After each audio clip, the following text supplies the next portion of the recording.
Anybody here like talent shows? Show of hands. Talent shows, anybody? Probably the last time we went to one was maybe at summer camp, or second grade. Don't get the chance to go to talent shows as an adult. I confess I generally look forward to going to talent shows, not being in the talent show, mind you, because I am not a talented singer or dancer or pianist. My talent is quite otherwise. The last time I was asked to be in a talent show, I was asked to be the MC because my talent is for public speaking. Only nobody, with the possible exception of communications professionals and members of Toastmasters, wants to go see a speech-making act. And speech-making isn't generally as interesting as, say, juggling. Although, come to think of it, sometimes public speaking is a juggling act.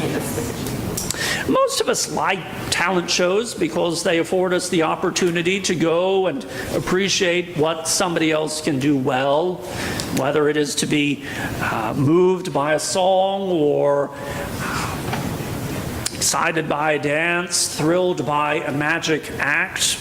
Indeed, the word talent has come to mean having a certain gift or ability to excel in some particular discipline. My other talent, I should say, is for stating the obvious. Our English word for talent actually comes from the Greek word that Jesus uses in the story. A talent, or in Greek, a talenton, was the largest unit of money known in the ancient world. Talents were coined in silver, and a single talent weighed between 50 and 75 pounds. A talent represented about 15 years' worth of wages for the average worker. And so, whatever its actual value for our intents and purposes, a talent was worth about $1 million. So when we find a man giving out 8 talents to his servants, we're talking about some serious cash. As Senator Everett Dirksen famously said about the federal budget, $1 million here and $1 million there, and pretty soon you're talking about real money. Well, here we're talking about real money. I mean, when the story says somebody got a talent, it doesn't mean that he got the ability to juggle or sing or play the piano. It means he got cash. And of course, that kind of money in today's economy is sure to get our attention. First of all, who has $8 million that he can just splash around? And second, what kind of a person entrusts that kind of money to the servants and then just walks away without bothering to give any sort of instructions for how the money ought to be used? I mean, he doesn't even leave a phone number, right? He doesn't leave a phone number where he can be reached in case of emergency.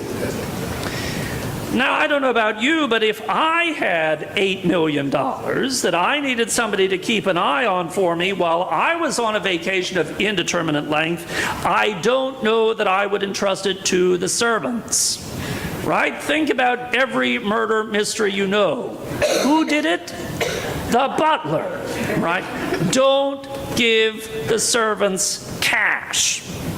And I would definitely leave detailed instructions as to how I wanted the money looked after, right? But not the man in this story. He's going to go on a long journey. He doesn't know how long he's going to be there. Vegas can be pretty fun. What happens in Vegas stays in Vegas. Maybe Cozumel is nice at this time of year. Maybe the European vacation takes an interesting turn and he meets somebody and he stays on. But rather than taking the money with him, because after all, who wants to pack between 400 and 600 pounds worth of silver in your suitcase? TSA would have questions. The man leaves the money in care of the servants. Now here we need to pause for a moment in our story because $8 million sounds like an awfully realistic figure in our church. As many of you are no doubt aware, we have the potential to sell some of the land that we own, as well as our share in a commercial property.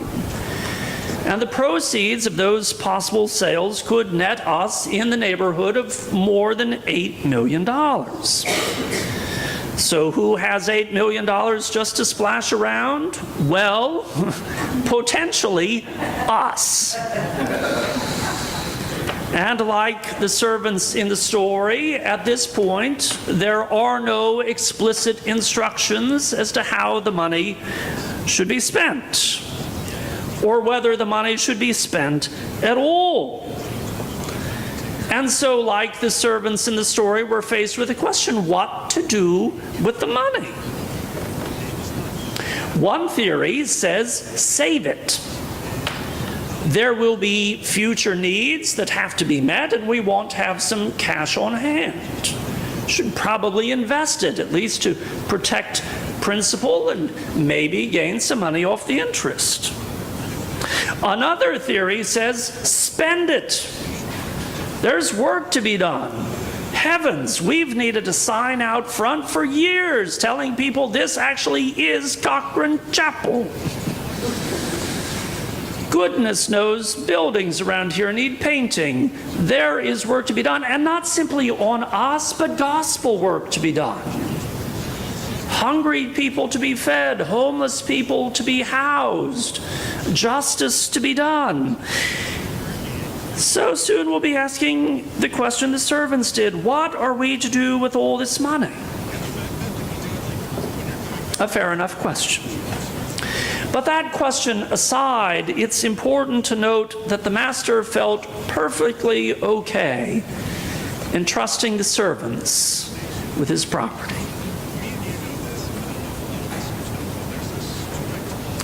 And I have to think that God feels okay entrusting us with that property as well. You recall that to one servant, the master gives 5 talents, to a second 2 talents, and to a third 1 talent, 2 each according to his ability, and then takes off. No sooner had the door closed behind the boss than the first 2 servants put the money to work. Now, the story doesn't say how exactly they put the money to work, just that they worked it. Perhaps the first servant, aware that many stocks are grossly overvalued in the contemporary market, decided that short selling was going to be his best option in a bear market, and sure enough, doubled his money when stocks cratered. The second servant, being a moderate speculator, invested more cautiously in treasury bonds and precious metals. Sure enough, as stocks fell, the bonds retained their value and the price of gold skyrocketed, and he too doubled the value of his portfolio. The third servant turned out to be entirely risk-averse. So, wanting to preserve his capital in a wildly volatile market, the servant took his million, dug a hole, and buried it in the backyard. Now, we might think, gosh, what a stupid thing to do, but it wasn't.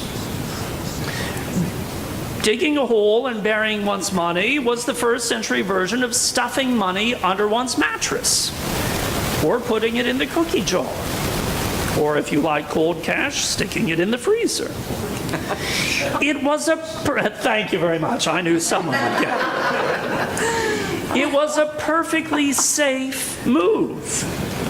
I mean, you weren't going to make any money, but you weren't going to lose any money either.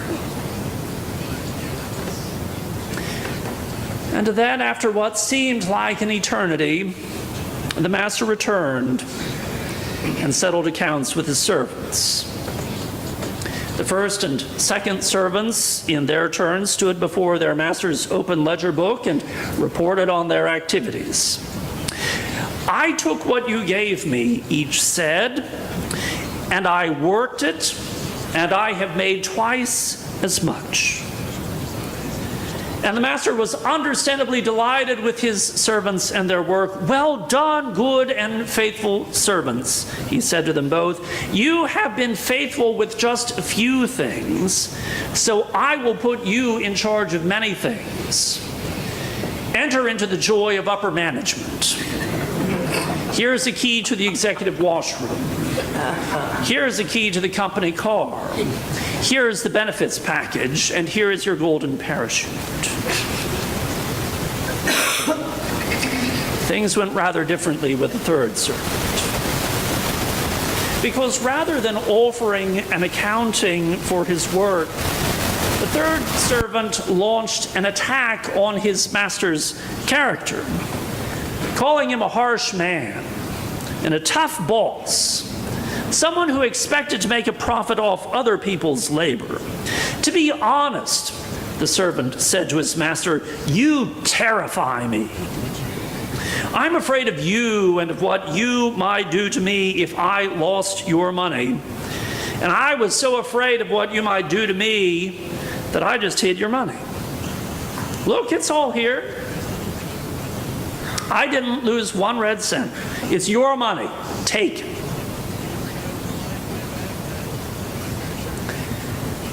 And I have to imagine that the master must have sat there, just kind of stunned. "So you think you know me?" the master asked. "If I'm such a hard man, if I'm such a tough boss, the sort of person who expects to make a profit off his employees' labor, then why have you done nothing with what I gave you? You could at least have opened a savings account and earned some interest on my money." "Granted," the boss said, "interest rates are at historically low points, but you could have got something. But you didn't even do that much. So I'm taking your talent and I'm giving it to the servant who has 10.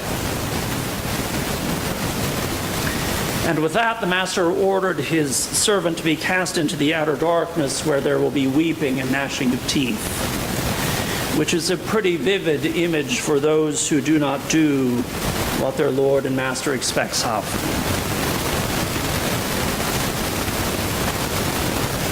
Now, friends, it's not always easy to make out what this story is about. Some preachers throw their congregations a big softball with this one, reminding them that everybody has a gift, everybody has a talent, and you just need to discover yours and put yours to use. I threw you that one last week.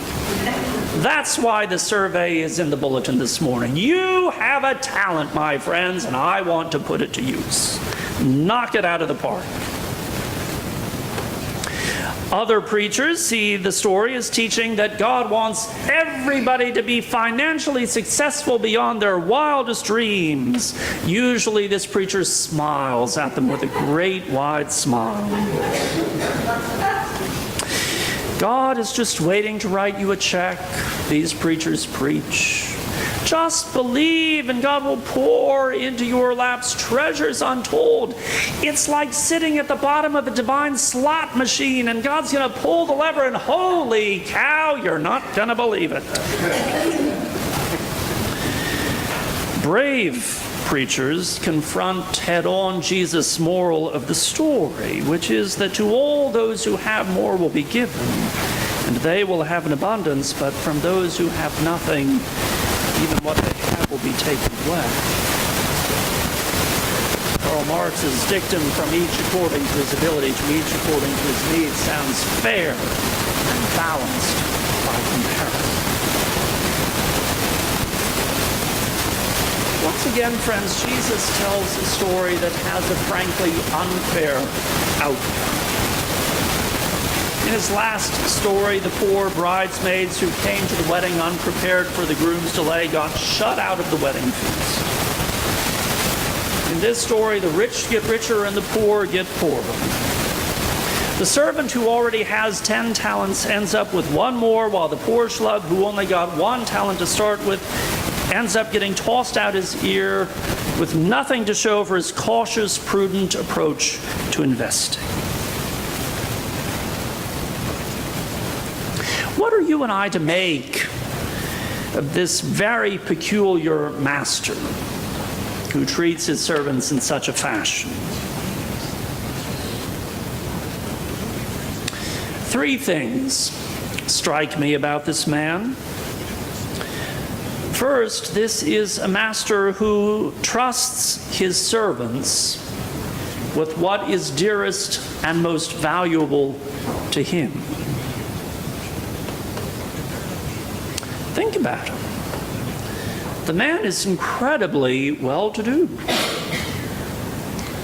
So much so that he can go on a months, years-long vacation at the drop of a hat. And he so trusts his servants that he's willing not simply to share, but to give his property to them. The Lord shares his substance, his livelihood, his life's work with those who are willing to work for him. He gave all of that property to his servants, to each according to his or her ability. Which means that the Lord must have known the skills and abilities of each. The Lord must have known who was working for him and what they were good at and what he could have expected of them. And he gave an amount to each that was proportionate to that person's gifts and abilities. The second thing that strikes me is that this is a Lord who expects his servants to work. I need my oldest child to be in the sanctuary for this point. This is a Lord who expects his servants to work. Recall that before he left on his journey, the Lord left no explicit instructions, no detailed to-do list, either what to do or how to do it in his absence. But maybe the Lord didn't need to. He knew, after all, that the servants had shared with him in his work. He knew that the servants had watched him and learned from him. They'd helped him in his work. They knew his nature, or thought that they did. The servants understood his method of operation. They knew what it was that he expected of his employees. And so when he turned the business over to them, they simply went out into the world and worked the way their master had worked. The third thing that strikes me about this man is he is a Lord who is equally comfortable with grace and accountability. Remember that the story begins with the master doling out unthinkable sums of money. The talents were as large and surprising gifts as you can imagine. I mean, this is a pretty remarkable bonus, isn't it? I mean, some of us are pretty excited if we get a bonus of 1 or 2% or a couple hundred at the end of the year. This was $2 million and $5 million and $1 million each. The challenge was to see what each servant would do with the property entrusted to him. Would he save it, or would he spend it? Would he grow it, or would he conserve it? In the end, when the master returns, there will be an accounting. Would the servants prove faithful with what had been entrusted to them? Would they risk much for great reward, or would they venture little in order to be safe?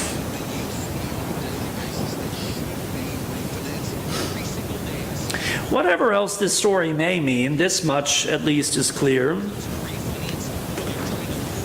God has given talents to us, God's servants, gifts whose value we can hardly begin to comprehend.